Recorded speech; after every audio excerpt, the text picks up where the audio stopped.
explotación de ese recurso. Y bueno, y el otro modelo industrial, el otro modelo en pugna es el modelo industrial, ¿no? Que un poco tuvo cierto desarrollo durante el irigoyenismo, principalmente durante el peronismo, y bueno, básicamente lo que nosotros hacemos es tratar de desarrollar insumos y tecnologías locales. ¿Para qué? Digamos, justamente para que apropiarnos del conocimiento y poder nosotros manejar la estructura de costos de la producción de esa energía. Y bueno, la industrialización obviamente va, digamos, en paralelo con lo que es el desarrollo tecnológico. Generamos fuentes de trabajo internas, digamos, no de afuera, y digamos, lo importante es que la energía está vinculada a las cadenas de valor y vinculada al tejido industrial y productivo, ¿no? O sea, nosotros toda la energía tratamos de que sea en función de mejorar ese desarrollo industrial y que beneficie ese desarrollo productivo, ¿no? Entonces, bueno, está siempre dando vuelta, es importante la necesidad de tener un Estado presente para regular cómo vamos a gestionar eso, cómo vamos a regular la industria y cómo vamos a direccionar los planes energéticos para el agregado de valor, ¿no? Entonces, bueno, ya un poco los pinté de rojo porque, bueno, supongo que todos adherimos a lo mismo acá, pero bueno, la idea es un poco ir por este lado. Claro, bueno, sí, la verdad, podría haber sido amarillo, bueno.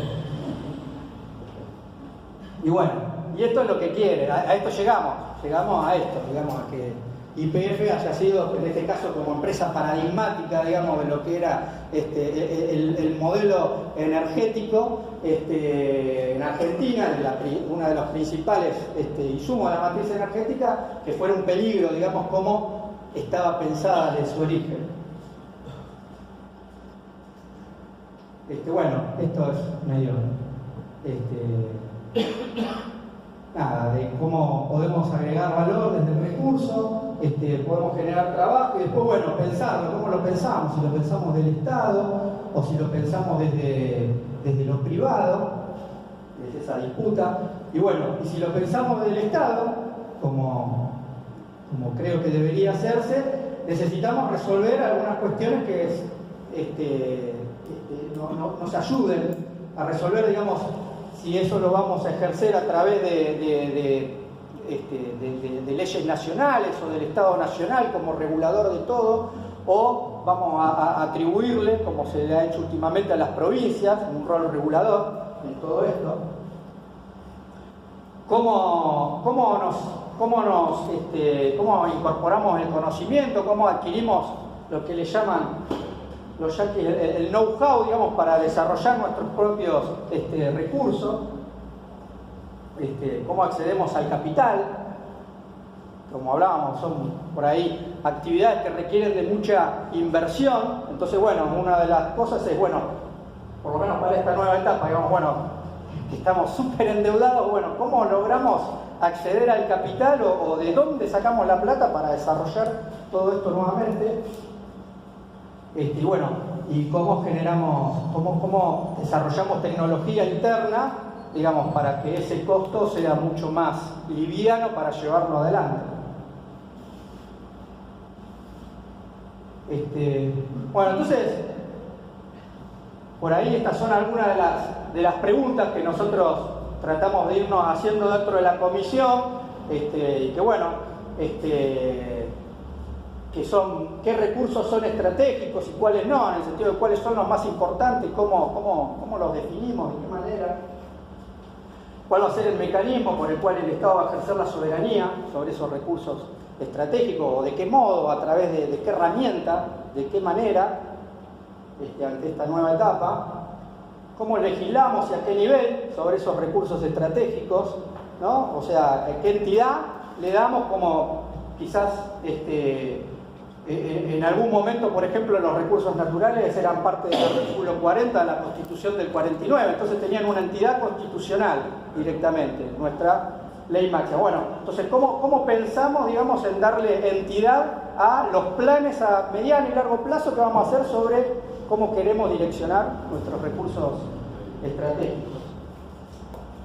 ¿Qué plan de desarrollo científico-tecnológico diseñamos para el desarrollo de esos recursos estratégicos? ¿Cómo financiamos ese desarrollo? ¿Cómo federalizamos el usufructo de esos recursos? Y, bueno, ¿cómo formamos profesionales? Básicamente, ¿cómo formamos trabajadores comprometidos con el desarrollo soberano de los recursos, ¿no? Digamos, de que nosotros no solamente somos un engranaje más para que ese recurso se produzca, sino que además somos dueños de ese recurso, ¿no? Y por estar dentro de esa cadena de agregado de valor tenemos que velar, digamos, por defenderlo, por hacerlo de la mejor manera y por pensarlo. Entonces, bueno, un poco, es una idea mía quizás, pero lo que necesitamos a veces son políticas de consenso nacional, ¿no? Una necesidad de pensar estrategias y generar políticas de Estado a largo plazo y poder volcar esas decisiones en donde sea que nos dé un reaseguro para que, bueno, que no venga 10 locos y quieran hacer lo que se les ocurre, ¿no? Cómo plasmarlo, no sé, en la Constitución, en los códigos, en la legislación. Y bueno, y después un poco empezar a recalcar, digamos, de que Argentina fue pionera y que ha tomado decisiones súper importantes con respecto a lo que es Sí. Sí, disculpa, con relación a lo que comentabas recién respecto de los recursos energéticos. El artículo 124 de la Constitución, después de la reforma del año 94, los recursos naturales del Consejo pertenecen al Estado provincial. Son los sujetos en conjunto o perciben un canon que les participa el gobierno nacional de la agenda de producción de todos los recursos naturales. Poniéndonos en contexto sobre lo que vos decías, tienen que primero priorizar el aspecto provincial que se ha reservado, justamente en la Constitución del 94. Ahora, en relación al desarrollo, mi opinión personal sobre esto, ¿no? En relación al desarrollo que se tendría que hacer y para cambiar el formato de matriz de dependencia exclusiva sobre todos los hidrocarburos o sus derivados, asumir, hay algo que se hizo muy bueno que fue que después fue modificado por la ley 2791, que fue el tema de generación distribuida, que crea en uno de los apartados un fondo fiduciario de 700.000 millones de pesos. Y ese fondo fiduciario estaba destinado a los usuarios directamente. Entonces, ¿qué pasa? Ese dinero que estaba destinado a los usuarios, ¿a dónde está destinado ahora? Se redireccionó a empresas extranjeras que están siendo subsidiadas para colocar parques energéticos, fundamentalmente eólicos, que traen con piezas importadas que no se fabrican acá. Se descontinuaron los proyectos de desarrollo que tenía el IPAP, 2 mega, 5 mega que era el máximo, de bioenergética, y de la parte de desarrollo multimotriz y mareomotriz en la zona de Bahía Blanca. ¿Sí? Entonces, ¿qué pasa? Si nosotros utilizáramos esa herramienta, volcando ese dinero que ya está presupuestado, en vez de dárselo a las compañías internacionales, en microgeneración, solamente con 6 paneles por domicilio, que esa inversión se recupera, se puede hacer con un crédito blando, se recupera en un plazo de 3 años, con paneles monocristalinos de 300 watts y no es tanto. Solamente con 6 paneles vos recuperarías las 3/4 partes de lo que estás pagando de energía hoy en la actualidad. Para facturas normales, típicas o generales, de entre 1.200 y 2.000 pesos. Entonces, eso es poder de nuevo inyectar a través de un recurso ya previsto, o volvés a inyectar dinero dentro de la economía formal de la familia, y a través de eso volvés a generar un circuito virtuoso de desarrollo que se puede emplear en otro tipo de cuestiones. Claro, pero acá de recursos dineros, aparte nosotros desarrollamos nuestros propios paneles solares antes de que terminara el gobierno de Cristina se desarrolló y no se pudo llegar a implementar nunca porque cortaron todo el sistema de investigación y desarrollo. Ahí le quiero sumar, yo soy parte de la isla Paulino, por ejemplo, donde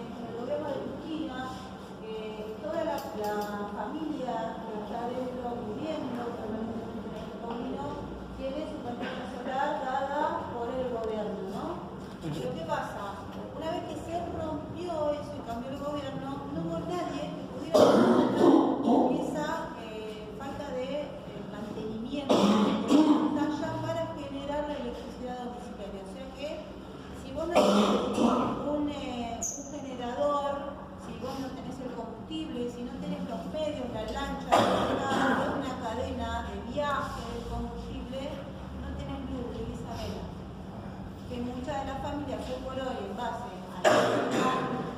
al gran aumento de todo lo que estamos sucediendo en el contexto que todos vivimos, hay familias enteras que tienen calefacción con la leña del monte, que no puede contar más que con eso. Y a su vez el alimento y a su vez la luz del sol, si no hay más sol, vamos a dormir. Y queremos solucionar ahora con sabemos que este gobierno se va a ir pronto ya, ya estamos articulando con una conexión de electricidad, con una pantalla muy simple, con varias baterías que se genere la carga de la batería y a su vez tener por lo menos alguna luminaria para que llegue la lancha y no se toque contra el muelle, por ejemplo, ¿no? Y a su vez generar la misma electricidad en los domicilios. Sí. En realidad el proyecto es que llegue la luz, pero bueno, después que la interna hay una interna ahí que sí que no, que la luz llegue la luz.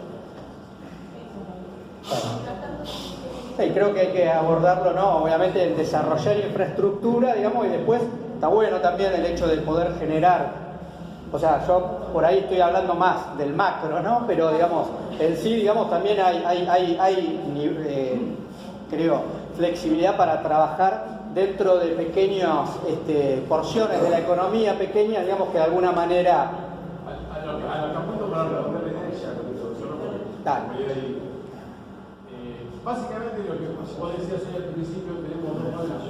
Por un lado tenés el modelo de capitalismo típico de commodity, para resumirlo, y por otro lado tenemos la posibilidad de decir, no, volvemos al concepto de empresa social o energía, la energía como un concepto social, un concepto de soberanía propia de todos, no de algunos que tienen muchísimo dinero, que tienen acceso a equipos, por ejemplo, en el caso de ella, no solamente tener un panel solar, sino al mismo tiempo complementarlo por un sistema híbrido, es decir, o por agua o por viento, que son microsistemas, por 3 metros por segundo de viento, empiezan a acelerar y empiezan a generar energía.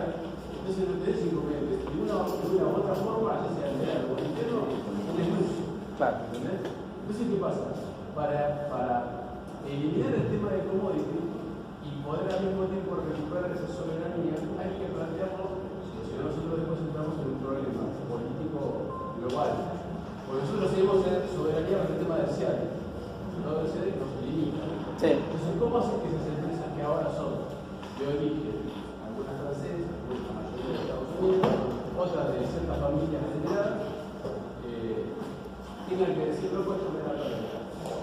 Las tenés que obligar a que les dé pérdida para poder recuperar soberanía. Yo creo, ahora vamos a hacernos así, nos ordenamos un poco, digamos, no quiero cortar la discusión porque está buena, digamos, pero un poco la idea era al final dar todo hay un montón, seguramente cada uno viene con un montón de incógnitas o cosas, al final poder hacer toda una discusión, pero está bueno lo que planteás, digamos, por ahí yo creo que hay que verlo, digamos, en distintos planos, ¿no? Digamos, porque está bueno la generación de energías alternativas, eólica, solar, pero bueno, hoy en día constituyen un porcentaje muy chiquitito de nuestra matriz y por ahí lo podemos encarar, digamos, dentro de planes más a nivel hogares o pequeñas cooperativas, pero digamos, bueno, no nos podemos desentender, digamos, de lo que es lo principal, que bueno, tenemos que lidiar con eso, digamos, ¿no? Que es lo que nos... ¿Me dejas meter un bocado? A los compañeros y a las compañeras les pedimos por favor que las preguntas, como dice Martín, el debate más general sobre la energía al final, y ahora preguntas, si quieren hacerlas obviamente, que tienen el permiso de hacerlo, pero preguntas bien concretas en relación a lo que tiene que ver con fuentes primarias. Después, en la segunda clase que es sobre generación de energía, va a haber un tema específico sobre fuentes renovables también. Bueno, vamos a hacer esto más o menos rápido. Bueno, un poco lo que quería resaltar con esto es que Argentina de alguna manera fue pionera en tomar determinadas decisiones importantes, soberanas, con respecto al usufructo de sus fuentes primarias de energía, ¿no? que fue lo que hizo, por ejemplo, con YPF, fue la primera empresa estatal del mundo, integralmente, verticalmente integrada, digamos, desde que se extrae el petróleo hasta que se comercializa todo como monopolio del Estado, ¿no? Sociedad del Estado. Siguieron ese modelo otras empresas como YPFB, 1936, Pemex, etc. Y bueno, privatizada en 1992 y reestatizada en un 51% en el 2012. Quizás es el ejemplo más paradigmático y quizás podemos conocer todo de los vaivenes, ¿no?, que sufrió esa decisión, digamos, soberana del Estado. La CENEA, ¿no?, que también fue una empresa creada por decreto del presidente Perón en 1950, que se destaca no solamente por impulsar el uso de la energía nuclear con fines pacíficos, sino que también apuesta a la investigación y al desarrollo energético en el ámbito nuclear, ¿no? Y bueno, como dato es que la electricidad a través de energía nuclear llegó a ser parte con 2 centrales del 8% de la energía eléctrica del país. Ahora está un tanto menor. Y bueno, YCF, Yacimientos Carboníferos Fiscales, ¿no?, que también creada en 1958, ¿no?, que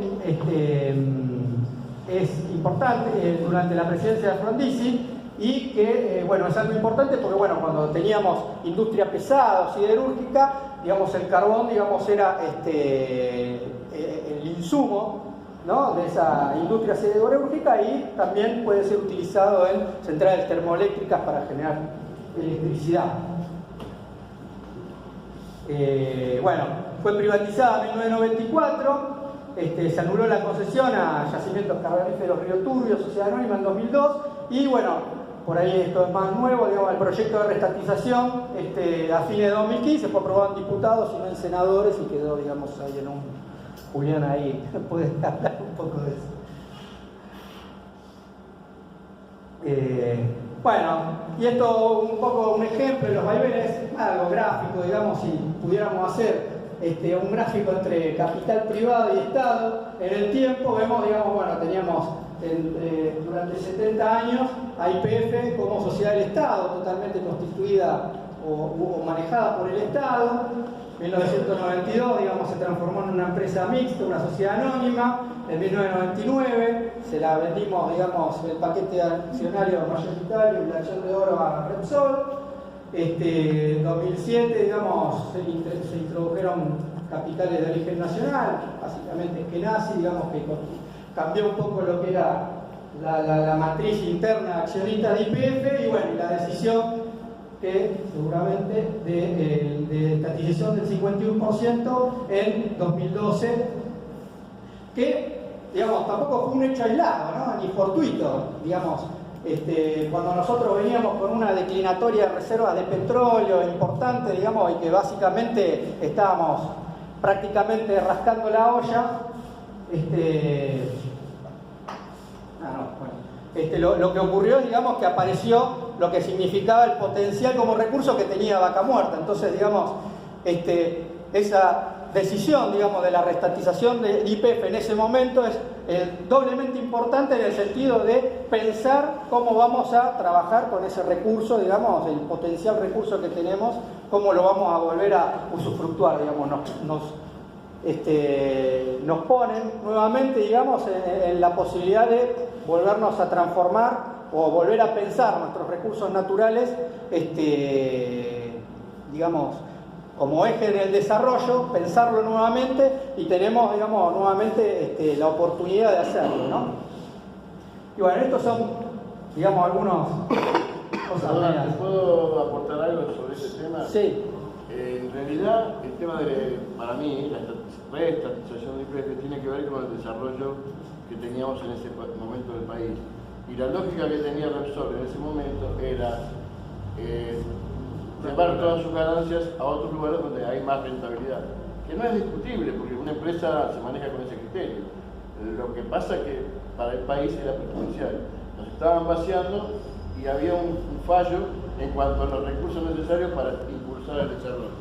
Uno era la energía, otro, por supuesto, era la cantidad de dólares que necesitamos, que después se desembocó en el cepo.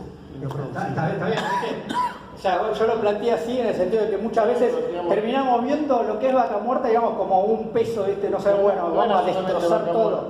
Porque tenés recuperación secundaria, terciaria, Seguro. en yacimientos que están en funcionamiento.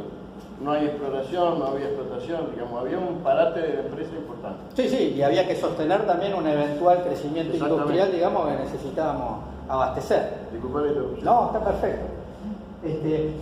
Y bueno, y esto un poco grafiquito, digamos, de lo que significaba YPF verticalmente integrada en cuanto a lo que significaba el agregado de costos, ¿no? en la extracción, en la destilación y en la venta del hidrocarburo, digamos, solamente organizada por el Estado, ¿no? y totalmente encadenada en cuanto a toda su estructura de agregado de valor. Y bueno, y lo que significa la YPF actual, ¿no? En donde básicamente después de la privatización se adoptó todo un modelo de tercerización, ¿no? En donde hay un montón de empresas privadas que son como una especie de garrapatas que muchas veces imponen precios y lo que van haciendo es aumentando toda la estructura de costos a lo que es el valor final, ¿no? Entonces muchas veces dentro de esa estructura de costos es muy difícil manipular porque, o tomar decisiones, ¿no? Porque muchas veces hay algunas empresas, todas estas son empresas de perforación, digamos, nosotros básicamente podríamos desarrollar equipos de perforación en el país, tenemos la capacidad y la posibilidad de hacerlo. Todas estas son empresas de servicio, digamos, que muchas veces tienen posiciones oligopólicas en el mercado y lo que terminan haciendo son imponiendo precios no solamente sobre YPF, sobre todas las empresas que operan en la Argentina y que muchas veces se basan en su desarrollo tecnológico, ¿no? O en nuestra ausencia de tecnología o falta de conocimiento, digamos, para imponernos los precios, ¿no? Entonces, bueno, quizás estos modelos son modelos copiados de países como puede ser Estados Unidos, donde acá no tenés 3 empresas o 2 empresas, sino que tenés 20 que compiten entre sí y quizás puedan bajar la estructura de costos. Pero bueno, esto no es Estados Unidos y lamentablemente son 2 o 3 los que imponen los precios, ¿no? Entonces, bueno, un poco esas cosas son cosas a discutir y trabajar y ver de qué manera las pensamos, ¿no? Entonces, bueno, un modelo de empresa integralmente verticalmente integrada, ¿no? Versus un modelo tercerizado como el actual de servicios, hace que la estructura de costos sea compleja y con poca capacidad de control sobre esos costos por parte del Estado. Y bueno, lo que les comentaba, hay determinados sectores del mercado con posiciones oligopólicas que imponen precios y que además nos generan dependencia tecnológica. Bueno, lo que voy a hacer así básicamente y rápidamente, porque me están apurando, es empezar a comentar, digamos, en función de la importancia del recurso, ¿no? Hablamos de los hidrocarburos, tienen el 85%, constituye el 85% de la matriz energética, entonces bueno, nos vamos a ahondar un poquito más de eso, y es porque lo que manejo quizás un poco más, y después vamos a hablar un poquito básicamente de dónde están ubicadas y la actualidad del resto de las otras fuentes primarias de energía. Bueno,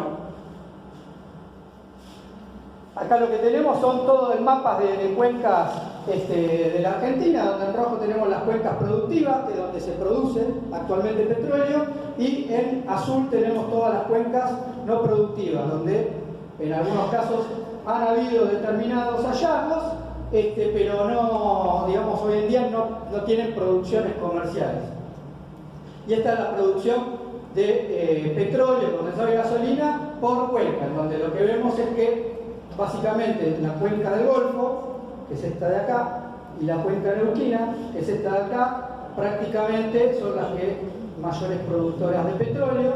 Y en cuanto a gas, lo que tenemos es lo que es cuenca neuquina, de vuelta que es esta de acá, y esta grisecita oscura, que es cuenca austral, que es la de acá, en cuanto a lo que es la producción de gas, ¿no? Entonces, bueno, Perdón, producción, dijiste, no reservas. producción, esto es producción, sí, producción bruta de gas natural y producción histórica de petróleo. ¿Por qué no se explotan las que están más cerca de Buenos Aires? ¿Cómo? ¿Por qué no se explotan las que están cerca de Buenos Aires? ¿Cuáles, por ejemplo? Esas azules, sí. No, y estas, digamos, no ha habido descubrimientos comerciales, digamos, pero, bueno, es un poco lo que comentabas vos, digamos. YPF hizo todo un esfuerzo exploratorio desde su creación hasta los años 60, 70 y quizás hasta principios, mediados de los 80, y después todo lo que es la exploración de frontera, que demanda un alto costo de inversión y que muchas veces tiene que estar acompañado por planes del Estado que respalden esa inversión, se dejó de hacer. ¿Por qué? Digamos, porque lo que se hizo es, se pasó a otro modelo, ¿no? Tiene que ver con el precio del petróleo también. Y bueno, y el los precio... costos de exploración y explotación son muy altos, depende del precio del petróleo. Por eso Vaca Muerta, que tiene como 40 años de descubierta, ahora tiene negocio sacarlo. Pero perdón, más que No, nada ahora tiene que ver no. con- Ahora con la- bajó. Ahora bajó, pero cuando Más que nada tiene que ver con la centralidad del Estado en la planificación estratégica del recurso, digamos. Claro, sí, va por ahí, digamos. Lo que pasó es que, digamos, no hubo planes exploratorios desde fines de los 80, digamos, hasta la actualidad que hiciera exploración de frontera. Todas estas cuencas están perforadas por YPF del ¿Vos te Estado. acordás en el 2012 que en las paredes escribió el Che y la producción? Porque la discusión era que no invertían en exploración porque el capital enterrado era mucho y la posibilidad de recuperar tu rentabilidad era muy largo en el tiempo. Entonces, bueno, los pozos que estaban se vaciaban, pero no se hacía exploración, no había un marco regulatorio, el Estado no tenía poder para regular eso. Sí, es apropiarse, digamos, de la vaca lechera, digamos, y exprimirla al mango. Lo mismo pasó con el resto de las empresas, con Aerolíneas. En Libia, donde hinchaban y sacaban el petróleo, eso es lo que hacía Repsol. Claro. Bueno, entonces hay un montón de cosas para hacer.